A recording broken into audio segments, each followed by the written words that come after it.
বাংলাদেশ জামায়াতে ইসলামীর আমির ও বিরোধীদলীয় নেতা ডাক্তার শফিকুর রহমান বলেছেন, জনগণের ভোটে দেওয়া গণভোটের রায় দ্রুত বাস্তবায়ন করতে হবে। তা না হলে দাবি আদায়ে বৃহত্তর রাজনৈতিক কর্মসূচি গ্রহণ করা হবে।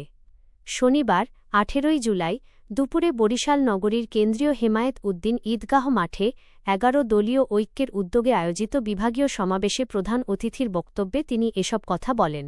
শফিকুর রহমান বলেন, দেশের শাসন ব্যবস্থায় পরিবর্তনের লক্ষ্যে জনগণ গণভোটের মাধ্যমে যে মতামত দিয়েছে সেটিকে যথাযথ গুরুত্ব দিয়ে বাস্তবায়ন করা প্রয়োজন। এ বিষয়ে সরকারের কার্যকর উদ্যোগ না থাকলে জনগণের প্রত্যাশা পূরণ হবে না। তিনি অভিযোগ করেন, গণভোটে জনগণের মতামত স্পষ্ট হলেও তা বাস্তবায়নে সরকারের মধ্যে প্রয়োজনীয় সদিচ্ছা দেখা যাচ্ছে না।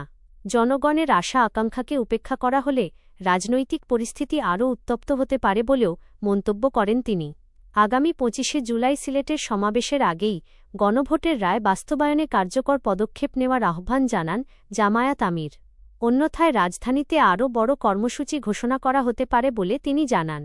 দক্ষিণাঞ্চলের উন্নয়ন প্রসঙ্গে তিনি বলেন, দীর্ঘদিনের অবহেলা কাটাতে ভোলা অঞ্চলের সঙ্গে যোগাযোগ ব্যবস্থা উন্নয়ন, দক্ষিণাঞ্চলে রেললাইন সম্প্রসারণ এবং ভাঙা বরিশাল মহাসড়কের আধুনিকায়ন জরুরি। বরিশালকে বাদ দিয়ে দেশের সামগ্রিক উন্নয়ন সম্ভব নয় বলেও মন্তব্য করেন তিনি। সমাবেশে সভাপতিত্ব করেন জামায়াতে ইসলামীর কেন্দ্রীয় সহকারী সেক্রেটারি ও বরিশাল অঞ্চল পরিচালক অ্যাডভোকেট মুয়াজ্জম হোসাইন হেলাল। তিনি বলেন, দেশে এখনও চাঁদাবাজি ও নিয়োগ বাণিজ্যের মতো অভিযোগ রয়েছে যা সাধারণ মানুষের প্রত্যাশার সঙ্গে সামঞ্জস্যপূর্ণ নয়।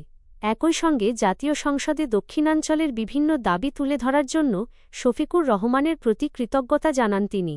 বিশেষ অতিথির বক্তব্যে এনসিপির আহ্বায়ক ও বিরোধীদলীয় চিফ হুইপ নাহিদ ইসলাম বলেন, গণভোটের রায় অনুযায়ী জুলাই সনদ বাস্তবায়ন করা না হলে আন্দোলনের কর্মসূচি আরও কঠোর হতে পারে। তিনি সরকারের বিরুদ্ধে জনগণের প্রত্যাশা পূরণে ব্যর্থতার অভিযোগ করেন। এলডিপির সভাপতি কর্নেল ড. অলি আহমদ বীর বিক্রম বলেন, দুর্নীতি, চাঁদাবাজি ও সন্ত্রাসমুক্ত একটি গণতান্ত্রিক পরিবেশ নিশ্চিত করতে হবে। সমাবেশে এবি পার্টির সাধারণ সম্পাদক ব্যারিস্টার আসাদুজ্জামান ফুয়াদ, বাংলাদেশ লেবার পার্টির সভাপতি ডা. মোস্তাফিজুর রহমান ইরান, জাগপার সহসভাপতি ইঞ্জিনিয়ার রাশেদ প্রধান, বাংলাদেশ নেজামে ইসলাম পার্টির সিনিয়র নায়েবে আমির আব্দুল মাজেদ আতহারী, বাংলাদেশ খেলাফত মজলিসের মহাসচিব মাওলানা জালাল উদ্দিন আহমদ সহ বিভিন্ন রাজনৈতিক দলের নেতারা বক্তব্য দেন। এছাড়া বক্তব্য রাখেন ঢাকা মহানগর দক্ষিণ জামায়াতের সেক্রেটারি ড. শফিকুল ইসলাম মাসুদ এমপি, বাংলাদেশ ডেভেলপমেন্ট পার্টির সভাপতি অ্যাডভোকেট একেএম আনোয়ারুল ইসলাম চান, সংসদ সদস্য সৈয়দ জয়নাল আবেদিন, বরিশাল জেলা জামায়াতের আমির অধ্যাপক আব্দুল জব্বার এবং বিএম কলেজের সাবেক এজিএস শেখ নেয়ামুল করিম।